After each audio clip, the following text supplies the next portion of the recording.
Hello dear students, discuss करते हैं numericals on power.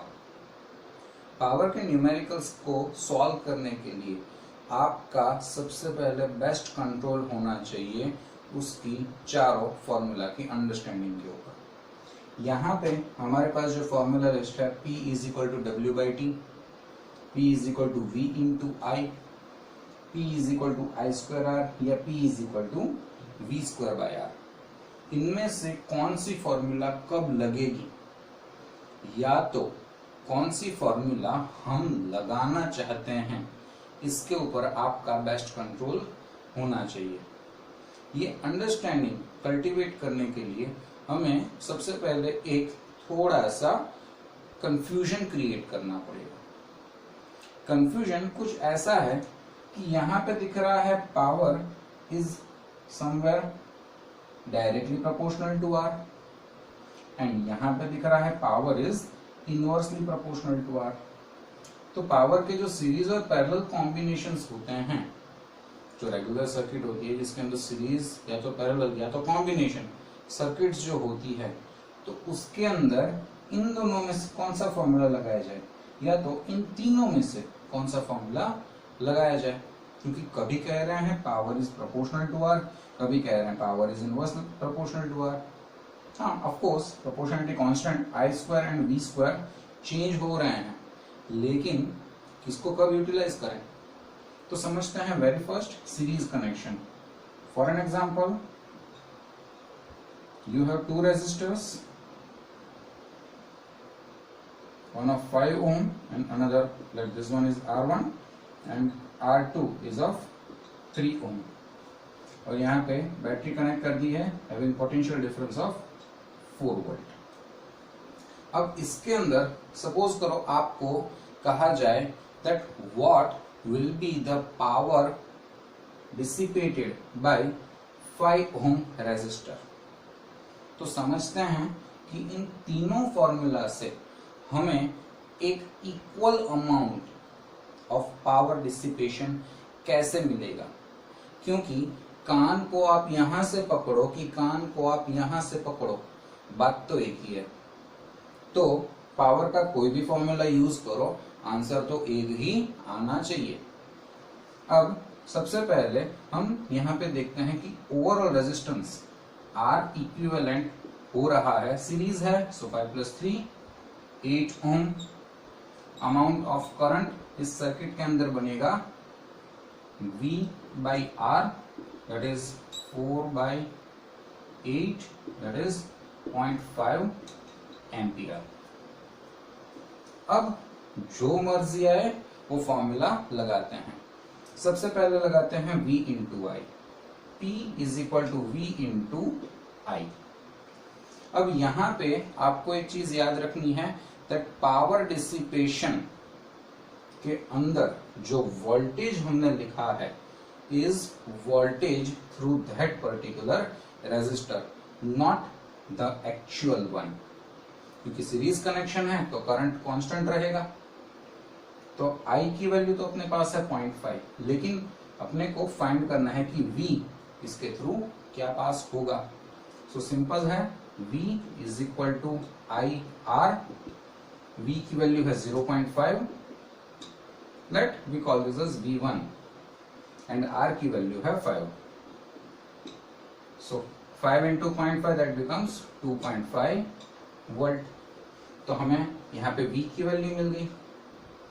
अब put up the formula, P is equal to V into I, that is 2.5 into 0.5. 2.5 into 0.5 becomes 1.25 watt। ये मिल गया हमें first answer. Check करते हैं कि यहां से जो हमें आंसर मिला, क्या हमें सेकंड फॉर्मूला से सेम आंसर मिल रहा है। Let us check. P is equal to I square R. I की वैल्यू क्योंकि सीरीज कनेक्शन है तो 0.5 फिक्स रहेगा, 0.5 the whole square into R. R की वैल्यू है 5, so this becomes 0.25 into 5.25 into 5 that is 5/4, 5/4 बनता है 1.25, इसका ऐसा यूनिट वॉट। तो सेकंड फॉर्मूला से भी हमें सेम आंसर मिल रहा है। थर्ड फॉर्मूला चेक कर लेते हैं। P v²/r, v की हमें वैल्यू मिली है 2.5, तो 2.5 the whole square divide by 5, 2.5 the whole square बनता है 6.25 एंड 6.25 डिवाइड बाय 5 बनता है 1.25 वॉट। बस याद इतना रखना है कि सीरीज कनेक्शन है तो वोल्टेज इक्वल नहीं होगा, वोल्टेज में वेरिएशन आएगा, करंट फिक्स होगा, और जो कोई भी पर्टिकुलर रेजिस्टर आपको बोला गया है उस रेजिस्टर के थ्रू आपको आइडेंटिफाई करना रहेगा कि पावर डिसिपेशन कितना हो रहा है। अब आप देखें तो हमने फर्स्ट, सेकंड, थर्ड तीनों फॉर्मूला से एक कॉमन आंसर ही आइडेंटिफाई किया। दैट मीन्स आप इसमें से कोई भी फॉर्मूला यूज करो, डजंट मैटर, कोई फर्क नहीं पड़ता, बस थोड़े से कॉन्सेप्ट्स अपने क्लियर रखने हैं। इस चीज को आप एक कॉपी कर लीजिए।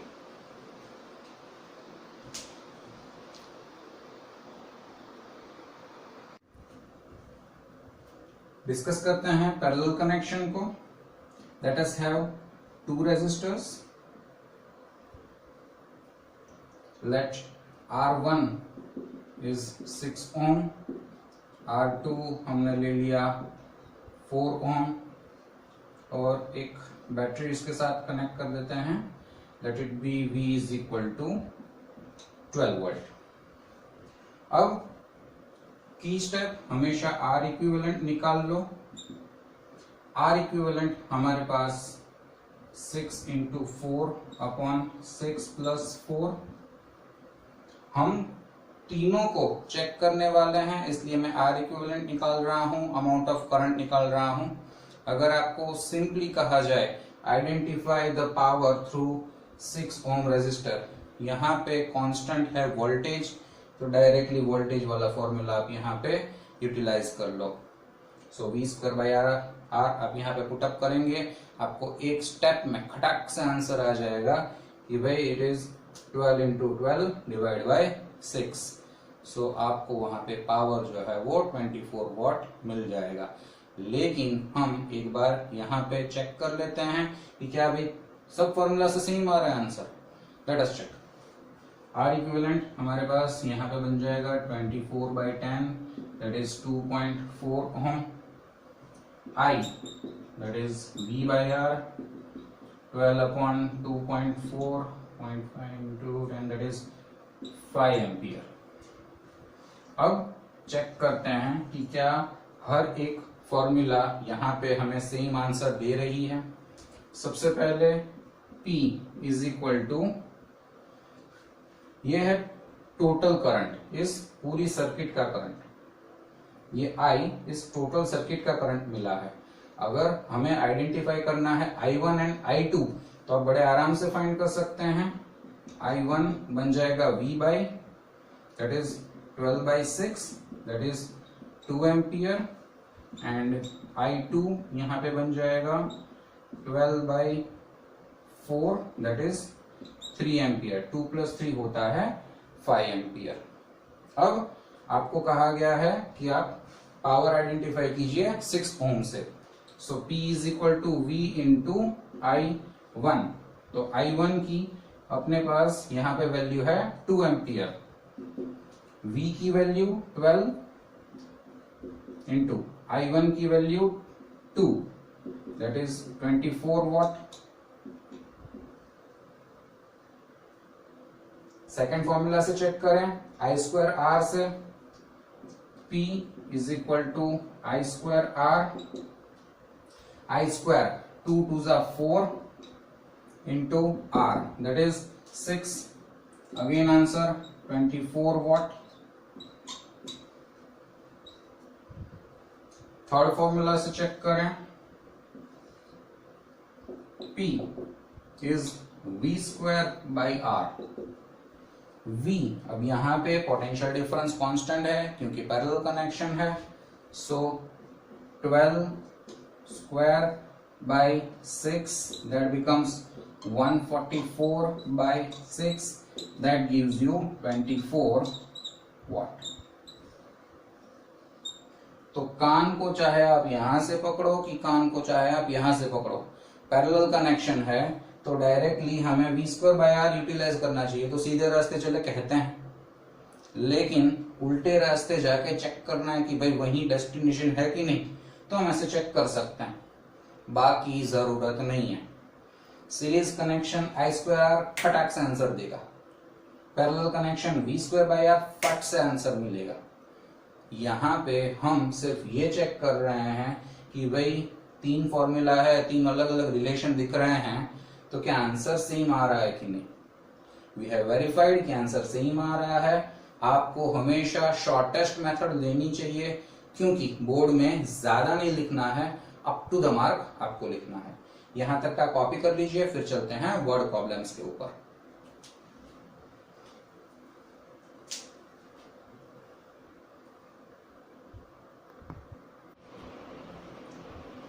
पावर के न्यूमेरिकल्स में एनसीईआरटी या तो ओलंपियाड्स के अंदर एक और टाइप आती है, that is word problems.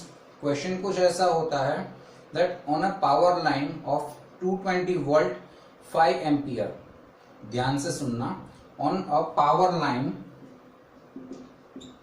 Of 220 volt 5 ampere capacity. अब आप यहां पे देखें तो V एंड I दिया हुआ है। The question will be like, on a power line of 220 volt 5 ampere, how many appliances of, या तो हम सपोज करें बल्ब बोल दिया, 220 वोल्ट 100 वाट, यहां पे बोल दिया 220 वोल्ट 100 वॉट रीडिंग या तो rating can be connected. The question will be like, on a power line of 220 volt 5 ampere, how many appliances or how many bulb of rating 220 volt 100 watt can be connected। यहां पे question complete हो गया। तो question के अंदर हमें सबसे पहले ये समझना है कि जो गिवन लाइन है, power line, is maximum resistance. इससे ज्यादा रेजिस्टेंस अगर इसके ऊपर आ गया तो हीटिंग इफेक्ट हो जाएगी। एंड बल्ब या तो अप्लायंसेस इज इंडिविजुअल रेजिस्टेंस, मतलब इंडिविजुअल रेजिस्टेंस यहां से अपने को मिलने वाला है एंड मैक्सिमम रेजिस्टेंस यहां से अपने को मिलने वाला है। सो हमें ये आइडेंटिफाई करना है कि इंडिविजुअल रेजिस्टेंस कितने नंबर में होने चाहिए कि मैक्सिमम रेजिस्टेंस तक हम पहुंच पाए। तो सबसे पहले देख लेते हैं इंडिविजुअल रेजिस्टेंस कितना हो रहा है एंड मैक्सिमम रेजिस्टेंस कितना हो रहा है। हम यहाँ पे 2 वर्ड यूज कर रहे हैं, RB for bulb and RM is maximum.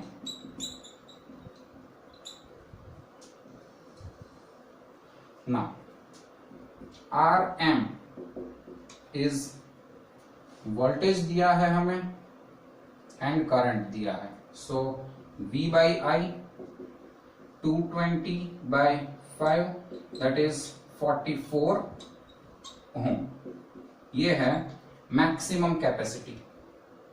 अब इंडिविजुअल देख लेते हैं। इंडिविजुअल यहां पे देखें तो वोल्टेज एंड पावर दिया हुआ है, तो RB, अब यहां पे V/I नहीं चलेगा क्योंकि I नहीं दिया, V है लेकिन I नहीं दिया।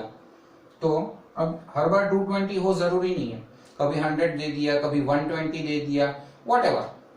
इंडिविजुअल रेजिस्टेंस आपको यहां से मिलेगा V²/R करके। v square that is 220 square upon R की sorry v square by t की वैल्यू है 100। इसको सॉल्व करें तो ये बनेगा 48400 बाई 100 दैट इज 484 ओम। अब आप R maximum and R individual को कंपेयर करें तो इंडिविजुअल रेजिस्टेंस बड़ा है एंड मैक्सिमम रेजिस्टेंस छोटा है। तो अपनी कॉमन सेंस बोलती है कि भाई सीरीज कनेक्शन करेंगे तो फट से चल जाएगा, करना ही नहीं चाहिए। तो ऑब्वियसली यहां पे बनेगा पैरेलल कनेक्शन।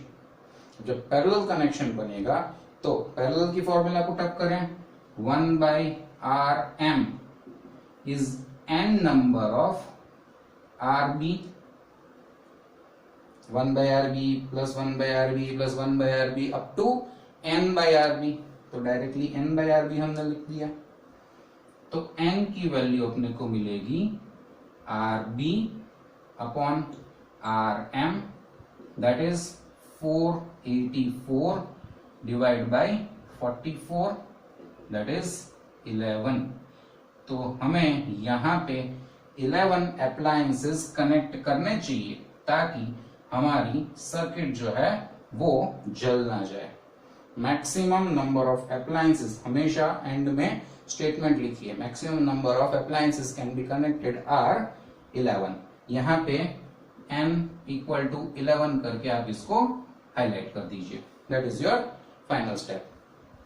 मैं रिपीट कर देता हूं, यहाँ पे कहा गया है maximum power line V into I, तो हमें V इंटू आई करके आप इसको पावर भी बोल सकते हैं कि मैक्सिमम पावर ये है। ये आप रेजिस्टेंस देखिए तो रेजिस्टेंस आपके पास 44 ओम यहाँ पे बन रहा है। एक अप्लायंस या तो एक बल्ब बोल दिया जिसका पावर रेटिंग है 220 वोल्ट 100 वॉट, तो इसका इंडिविजुअल रेजिस्टेंस मिल गया 484 ओम। अब कितने अप्लायंसेस हमें कनेक्ट करने हैं, we need to identify number of appliances, कितने लगेंगे। तो भाई मैक्सिमम छोटा है और इंडिविजुअल बड़ा है, पैरेलल कनेक्शन कर दिया। पैरेलल कनेक्शन करते ही यहाँ पे बन गया 1/Rm is n/RB, n number of appliances. इसको सॉल्व करने पे हमें मिलते हैं 11। This is just an example जो मैंने आपको रेफरेंस बुक्स बताई है प्रीवियस वीडियो के अंदर। उन रेफरेंस बुक्स में से भी आप क्वेश्चन सॉल्व कीजिए। NTSC, other olympiads as well as NCERT सबके लिए यूजफुल है। इस चीज को एक कॉपी कर लीजिए। नेक्स्ट वीडियो अपना रहेगा heating effect of electric current as well as commercial unit of energy के बेस्ड न्यूमेरिकल्स के ऊपर।